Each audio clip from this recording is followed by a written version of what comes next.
जय गुरुदेव। समय का संदेश। प्रार्थना कैसे करें कि साधना में मददगार हो जाएं।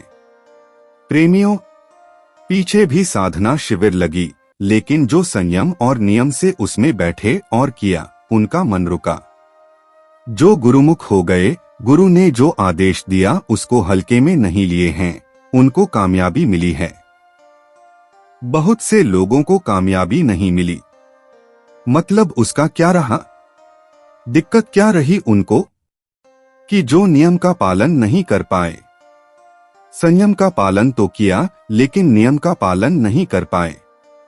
जैसे आप लोगों को सत्संग में बताया गया है कि संतमत में 4 प्रमुख चीजें हैं। सत्संग मिलते रहना चाहिए। सत्संग से जानकारी होती है हर चीज की। सत्संग से ये मन धूमिल पड़ता है, मनमुखता खत्म होती है, गुरुमुखता आती है, गुरु के प्रति प्रेम पैदा होता है। सत्संगी नामदानी अपने कर्तव्य को समझता है। तो सत्संग बराबर मिलते रहना चाहिए। दूसरा है प्रार्थना, सुमिरन, ध्यान और भजन। सुमिरन ध्यान भजन पर आप लोग जोर देने लग गए, लेकिन प्रार्थना पर जोर नहीं दे रहे हो। प्रार्थना याद नहीं है आपको।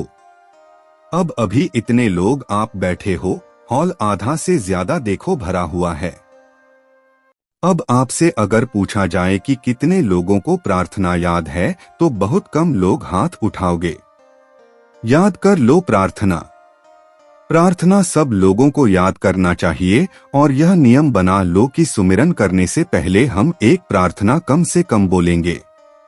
तो जो लोग ध्यान भजन करते हो और अपने अपने घरों में रहते हो, आप लोग चाहो तो जोर से बोल सकते हो, लेकिन जो यहाँ सुबह शाम साधना के इस कार्यक्रम में आश्रम पर आते हो, एक आदमी कोई प्रार्थना बोल देगा, आप दोहरा लेना, लेकिन जो प्रार्थना बोलेगा लय से बोलेगा। एक एक शब्द साफ साफ मुंह से निकलेगा। वो प्रार्थना यहाँ बोला करेगा, और फिर सुन करके भी आप याद कर सकते हो उसको। सुन करके याद कर सकते हो, और जिस लय से बोलेगा, जिस विरह तड़प से बोलेगा, उसी तरह से आप भी कोशिश करो बोलने के लिए जो आश्रम वासी हो। बाकी लोग आप लोग सीख लो। देखो प्रेमियों, किसी से कोई कड़क आवाज में बोलो कि साहब ये हमको दो, ये हमको दीजिए आप, तो उतना ध्यान नहीं देगा। और कहो साहब, भाई साहब यह चीज हमको जरूरत है, दे दीजिए, तो उस पर ध्यान दे देगा। देखो प्रेमियों, कहा गया न कौवा किसका धन हरे, कोयल किसको दे, मीठी बोली बोलकर बस में सबको कर ले। कौवा और कोयल एक ही राशि के हैं, और दोनों काले हैं, दोनों एक जैसे दिखते हैं। कोयल अगर बहुत बड़ा हो जाए, कौवा का बच्चा है, तो दूर से जल्दी पहचान में नहीं आता है। तो कहते हैं कौवा किसका धन हरे, कौवा किसका धन हर लेता है। कोई रुपया पैसा ले लेता है, और कोयल किसको देती है धन संपत्ति रुपया पैसा। लेकिन कोयल बोलने लगे तो लोग सुनने लगते हैं, और कौवा बोले तो नहीं कुछ मिलता है, तो ऐसे थपोड़ी ही बजाने लगते हैं कि भाग जाए ये यहाँ से। तो प्रेमियों, ऐसी आवाज निकलनी चाहिए, विरह की आवाज पैदा हो। अब ये कब निकलेगी आवाज? एक एक लाइनों को जब सुना जाएगा, कोई बोल भी रहा है, सुना जाएगा या खुद बोला जाएगा, तब उस वक्त पर जब याद किया जाएगा, तब तड़प पैदा होगी। किसकी तड़प पैदा होगी? जिसकी प्रार्थना बोली जाती है।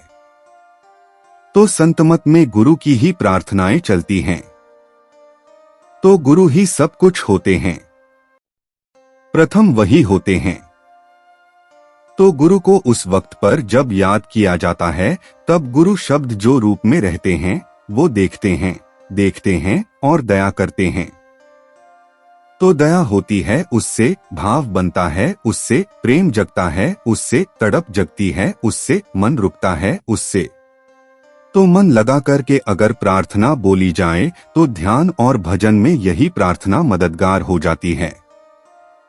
सुमिरन में यही प्रार्थना मददगार हो जाती है। इसलिए आज की तारीख से सब लोग प्रार्थना याद करने का नियम बना लो, और जिनको याद है प्रार्थना अंदर में सुमिरन करने से पहले अंदर में ही प्रार्थना बोल लिया करोगे तो बहुत अच्छा रहेगा। ये आपकी साधना में साधक बनेगा। यह आपके साधना में प्रार्थना जो बोलोगे मदद करेगा। तो आज का यह संदेश सब जगह पर फैल जाना चाहिए। जहां भी नामदानी हैं, सत्संगी हैं, जो संदेश पहुंचाते हो संगत के लिए, वो लोग आप इसको लोगों तक पहुंचा दो। जय गुरुदेव।